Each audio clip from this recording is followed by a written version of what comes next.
Kamusta mga boss? Nagpunta nga tayo dito ngayon sa Kabayan Hypermarket para bumili ng mga groceries natin. Wala na nga kasing laman yung rep mga boss, nagagalit na si Boss Madam. So ayun, dito nga tayo nagpunta sa Sultan Mall branch nila.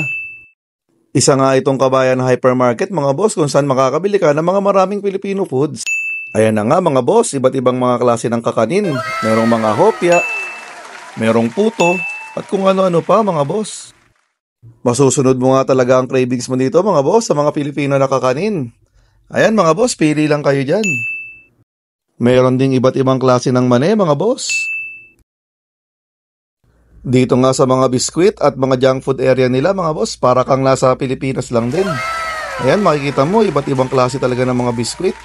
Puro Filipino yan mga boss, tsaka yan yung mga tinapay. Mga breadsticks, ayan, may eggnog din mga boss, tsaka yung mga naghahanap ng snowbear mga boss, ayan eh. Ayan, nung bata ako, paborito ko yung honey. Ayan mga boss, ito talaga yung paborito kong area. Mahilig kasi akong kumain ng mga ganyan mga boss. Oh shit! Lalo na yan, oh, yung dingdong. Yan, piatos, paborito ni Boss Madam yan.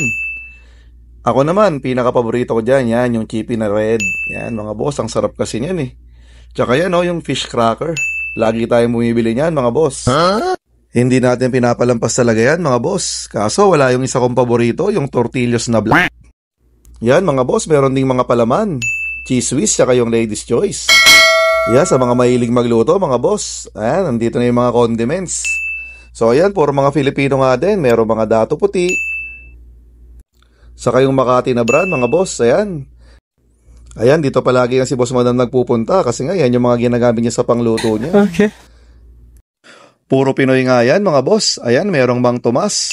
Meron ding UFC banana ketchup. Tsaka yan, meron ding spaghetti sauce mga boss. Ayan, pili lang kayo dyan. Mamasita mga boss. Pangsigang ni Boss Madam. Okay.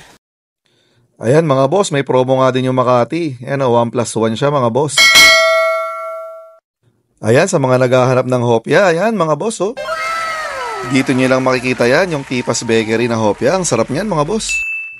Ayan, may iba't ibang klase ng mga processed food mga boss. May mga skinless langgunisa. Ayan, kung ano-ano pa yan mga boss oh. Iba't ibang klase ng langgunisa. May tocino rin sila dito mga boss. Ayan, meron din silang slice langgunisa ata yan mga boss. Tapos may embutido. May saging na saba din mga boss, pwedeng gamitin sa turon. Tapos meron din silang squid ball. Ayan na nga yung mga napamili namin ni Boss Madam mga boss. Ayan, magbabayad na nga tayo dito mga boss. Medyo naparami rin yata yung kuha namin ni Boss Madam. Pero okay lang yan mga boss kasi kailangan talaga natin yan. Okay. Dito nga pala yan mga boss, sa Sultan Mall, sa Alzara District, Prince Sultan Road. Meron nga din silang branch doon sa may Balad. Pero mas maliit yun mga boss, mas okay dito kasi malaki. Endorse ko na nga din yung bagong bukas na store ng sister company namin dito mga boss, yung Center Point. Punta na kayo dito mga boss at mamili na rin kayo doon sa tindahan namin. So ayun mga boss, hanggang dito na lang. Salamat sa panonood. Kita-kita tayo sa mga susunod na video.